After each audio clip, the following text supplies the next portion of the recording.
Welcome everybody, you're on Mind Your Biz, and we have Mackenzie here from 1011 Labs, and we are thankful to have her here so we can mind her biz. So Mackenzie, tell us a little bit about your business and your mission so everybody can learn more about you and the company that you work with.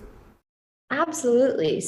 So E1011 Labs is born from the idea of ancient holistic medicine and how inhalation was certainly a method of intake that was used in ancient traditional Chinese medicine due to the fact that it allows for a faster absorption of whatever substance you're attempting to get into your body, whether that be CBD or something else.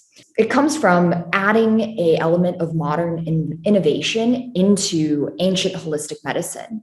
So we have created a device like no other that uses heat not burn technology, which allows for a safer way to consume and inhale something without flammable combustion. So our mission is to provide safe, convenient, and affordable access to cannabinoid wellness to everybody. And me personally, how we have been approaching our product, it's essentially based on help and not hype. So sometimes we have people come to us and we just aren't a good fit for you. And we love to have that discussion with people like, hey, what are you facing right now? What do you need? And to let people know sometimes this would be a better option for you. So everything is about help. That's why I really appreciated you mentioning that. Yeah. Excellent. Now, there's so many companies getting into this industry. So what gave you the gall and the bravery to get into an industry that's starting to really get commercialized? When the spotlight's on, everyone tries to get in. So what made you get into it? What made you think you can stand out and really compete? So what makes us stand out would definitely be the technology and the ease of use of our product. But in the CBD industry itself, I just found it fascinating the amount of anecdotal evidence that supported the compound CBD and also just hemp flower in general. Every single day now, we're learning about a lot of these minor cannabinoids that we've never heard of. There's THCV, THCA, CBDV, CBDA, all of these different compounds that each have very miraculous effects. So every single day we're learning more benefits that our product itself and the hemp flower itself can provide. So what's the difference? I mean, a lot of people are confused. Marijuana, CBD, is it the same thing? I hear a different story every time. What's your take on it? So it's very frustrating being in this industry because there's a lot of people attempting to educate when they're in fact maybe not the most well-versed in everything. My take, and I'm sure that someone else out there will be like, oh, this isn't correct. But how I view it is hemp and cannabis, they are essentially the exact same plant. They are both the cannabis sativa L plant. In 2018, the Farm Bill created an arbitrary threshold in which 0.3% THC is their threshold. Delta 9 THC as well. That's a very important fact. Delta 9 THC at 0.3%. Anything below that qualifies it to be hemp flower. Anything above that threshold becomes cannabis, marijuana. So it's a pretty arbitrary number that the federal government has come up with. I'm sure that it's founded upon research as to why it's set at that particular threshold. But it could have been 0.4%. It could have been 0.385%. However, 0.3 is what we're currently sitting at. And that is the difference between those two, the hemp flower versus the cannabis. So I'm guessing some government officials got together, they all smoked it, and they basically were getting high until they weren't. And they said, okay, this one doesn't get us high. Let's go with 0.3. It might as well have been that, yes. All right, well, pretty interesting. So essentially, the hemp, the CBD oil that you have has the 0.3 or less. So I'm assuming it's more for health and less to get high. Yes. So our product, what I can't believe I forgot to mention this, but what also really sets us apart is the fact that we use flour as opposed to oils. So there recently was something called a valley, which is a vape-related illness that we were seeing many individuals across the country become terribly sick from. And the CDC had ultimately decided that it was due to illicit black market vape carts that did not have the appropriate kind of testing. But at the end of the day, when you are extracting these kind of compounds from a plant, there's room for human error somewhere along the way there. And also, when you have a oil as opposed to flour, oil can ultimately leach metal particulates within the vape pen. So when you have vape hardware and that oil is sitting there for months on end or a year, that's not being tested again. We haven't tested it again to see, does that now have heavy metals within it, which we are smoking? So with our product, within the cartridges, it's not oil. It's just straight sun-grown hemp flower. So with that hemp flower, we are eliminating any sort of human error that comes from the extraction process, A. And B, you are getting all of the natural cannabinoids already in the flower. We're not picking and choosing and deciding, oh, you need just CBD, THC, and creating this man-made formula that we're putting back into a vape and reintroducing to you. No, this is just what's already naturally grown in the plant. We take this plant material, we test it, and once we find that it is not hot, it does not fall above the 0.3% threshold of THC, we take it, we manufacture it into cartridges so that it's easily accessible and easy to use. For anybody with mobility issues, you just stick that cartridge into our device and it heats up the flower to the optimal temperature to release and activate the cannabinoids and terpenes within the product. So you'll find every single day we're learning about all these new minor cannabinoids that's already in the hemp flower. We don't need to create a new product now that features CBDV. That's already in the product because we're just taking the hemp flower. So that's why there's also a huge debate within the industry about full spectrum products versus broad spectrum versus isolate. Wow, I Full feel like spectrum just means, yeah, yeah, there's a lot in this industry. I feel like I got to go But back to continue. school again to understand all the spectrums. Yeah. That sounds great. It sounds more natural, it sounds more organic. So why are we only hearing mostly about CBD oil? CBD oil. I never heard CBD flower. I think that initially why there was such a huge interest in CBD, it was also the safer way to go for many people. When you hear that, also we had Charlotte's Web. I don't know if you're aware of the story of Charlotte Figge and the start of the Stanley Brothers company, Charlotte Web company.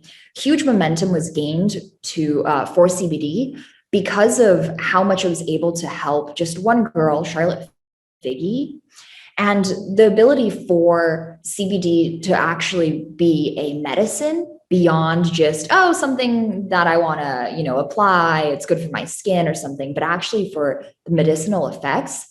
CBD was FDA approved in one single drug called Epidiolex. And Epidiolex is meant for anyone with seizures. I think it helps eliminate the symptoms of seizures. So that's why everyone was like, oh, CBD, we can now throw it in everything because it's been FDA approved in this one thing. It's shown significant results in seizures, epilepsy, you name it, pain, this, that. However, then it came to the point of the FDA beginning to hand out letters to a lot of CBD companies. Lots of really big brands you see out there have all received warning letters from the FDA because of this, another fine line within the industry where, sure, we've seen all of this happen anecdotally, but you can't make these claims without an actual clinical study. And the FDA has not approved these claims. And since the Food and Drug Administration, they dictate what you can and can't say in terms of health and drug claims. Yeah, I'm sorry, I Wow. kind of digressed off of your initial question there. No, I'm just trying to get a better understanding. I'm sure other people have questions. So also the big question is this, because I hear this a lot lately. Smoking it, from what I understand, obviously is the most effective way to get this, the flower and the CBD into you. But is there any side effects? Because just smoking, the word smoking gives the impression that, it's going to affect your lungs possibly in a negative way. So what do you say to that? Personally, and I think that this would actually upset quite a few people. Personally, I don't think that smokable cannabis, like putting it in a joint, rolling it, and smoking it, should be deemed as medicinal because of also the additional harms that you can get from the tar and from pyrolytic toxins that come from lighting something on fire and breathing in that smoke. That's why our product, it's not flammable combustion. It's heating the flower enough to produce a vapor in which carries all the terpenes and the cannabinoids into your body. So we're eliminating the tar. We're eliminating all of the pyrolytic toxins that come from setting something on fire and breathing it in. Interesting. Okay. That was a good answer. You made that very comprehensive because people got to think about whatever they're rolling the stuff with can't be great to be smoking it, whether it's paper or, I don't know, they use cigars, they use all sorts of things. So you're saying that you guys aren't lighting this on fire, you're heating it just enough to get a vapor going that you can then inhale. Absolutely. And I think that there will be many more innovations to come within the cannabis industry, just because this industry is so new. And I think that the old bongs and pipes that we used to see, or still do see, not used to, will become outdated one day. I think that we as a society can certainly move past lighting things on fire. That's something that just feels very caveman-y to me, where we understand that inhalation is obviously the quickest way to get these benefits, but that's not the ultimate end game. That's not the ultimate solution for this. Because the reason why people may be driven to, let's say, roll a joint and smoke it, cannabis has pain relief effects. It can induce your appetite. It can help with a whole slew of things. And that's why it's available medicinally. But that doesn't mean that we should be using these old methods of intake. I don't know if you've seen, they have crazy products out there. And I think that the innovation is coming. They have cannabis inhalers now, where you can get an aerosol solution into your body, which I think is also, up there in the ranks in terms of innovation and a quicker, what they call it is biodelivery and bioavailability of the substance. So yeah, it's very exciting to see what this industry has. So they're putting it like in a Lysol can and like something like that. I'm not too sure. I can't speak too much about the science behind that, or how good it is for you in comparison to other intake methods, but it's out there. Wow. So yeah, I mean, while it's been going on for a while, the CBD business, it really is still new because most people still haven't really figured it out. Can't tell the difference between different products. But we do know scientifically that it does help in many ways. I think that there's just too much bad information out there that makes the general public confused. So I like that you give me some very specific details on the science of it, because that's important and that's being left out, I feel like. I think that we are beginning to see a trend across the CBD industry. Many brands and companies are attempting to educate, just provide free education, free facts about the plant, the compound, the benefits, which is a good trend. However, not everyone's facts are always straight. So I like to say to everyone, just do your research. Don't just trust one source, even including myself. You might have, I heard this. Do your research, find a few other sources that can agree with this, can disagree with this, and ask questions. Our company, we're actually available all the time via live chat 24/7, via email, via phone call. And we always encourage customers and non-customers, just people who are passing by, give us a call, leave us a message, and we will try our best to answer whatever question you have, even if it has nothing to do with our product. If it's just a CBD question in general, we get everything. The other day, someone messaged us asking us about crypto. They were like, oh, I have this crypto. What do I do with it? I'm like, sorry, we're not financial advisors. This is kind of even more out of our wheelhouse, but You can't smoke this is it. where we would go. We know that. Yeah, that we know. So tell us, our audience is filled with entrepreneurs and people starting up businesses and on cutting edge of technologies just like this. So tell our audience a little bit about how you brought the company to fruition, how you got this started. A lot of people want to get into this industry, and I'm not going to ask for your secret sauce, but how did you get your brand, branded your name? How are you getting people to find you? Absolutely. So our start is a little bit unique. We launched in February 2020. So right before the pandemic really hit. Our first email was, hey, everyone, we've launched. And the second one was, oh, it's the pandemic. We're not even sure what's going on. So let's keep in touch.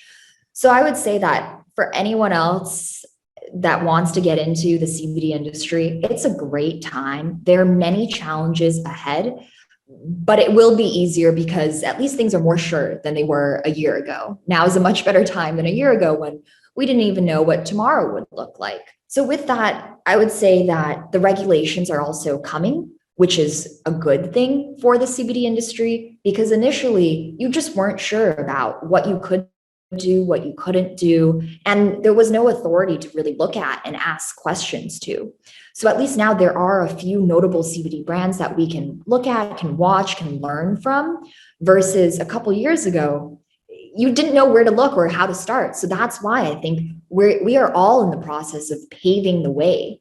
And one of the biggest challenges within the CBD industry was the lack of regulations, or the regulations that simply did not make sense, where you had one authority actually contradicting another authority, such as the FDA versus state and local governments versus federal governments, were kind of all saying different things, that at the end of the day, you couldn't do anything without breaking a rule here or breaking a law.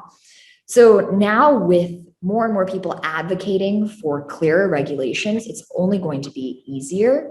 I would say that marketing for a CBD or cannabis company is extremely difficult due to the limited channels that you have. So personally, I think that many other industries, there's already a game plan. There's already you do this, this, and that, and you will be successful. Versus here, there has not been a clear cut, this is your path to success yet. So it's anyone's game, and that's what's so exciting about it. So anybody who wants to join the CBD industry, I'd love to, get to know you, hear your thoughts, and just chat about CBD. Well, hey, I'm one of those people. I tried a few years ago to get involved with some great CBD companies, but they weren't ready. I was like, let's go. Are you gonna wait till you're last in line, or let's go? I was ready to fly out there, and it's disappointing because they're trying to platform their company and saying that they're a great company with great product, and they're looking for investors. And then when I say, hey, I could be one of those, let's go. I'll get a ticket today. I want to see your operation. So that's the problem I've been having with entering into CBD, because I'd want to partner with experts, scientists. I'm not that. So I would rely on professionals to know more about the product. I'm more about the marketing and the branding and getting it to the world. So yeah, I've been trying to get it enter into that, but it seems a lot of these companies aren't really solid yet. I would say now might be a good time to look back into it, because the hardships that people in the CBD industry face, they definitely were not ready for a rocket ship to the moon type of investor. Because unfortunately, back then, people were having difficulty securing banking. You had all these big banks, unlike other industries, you can just walk into any bank, all right, open me a bank account. Nope, not for CBD, not for anything that's cannabis related. So at that point, it's even if you had a big lump sum of money to give to any of these CBD companies, they couldn't even take it at that point. Now it's getting a little bit better with the Safe Banking Act and everything. It's not just a bunch of people carrying duffel bags anymore, like back in the day of the CBD industry. But same thing with payment processing. It was really hard for anyone to figure out how can we process payments. Like we have clients, we have customers, but we don't know how to accept money. So I'd say definitely look back into it. Now's a better time than any other. So, I mean, your product sounds great. I mean, where can people find it? What's the easiest way to try your product, to learn more about it?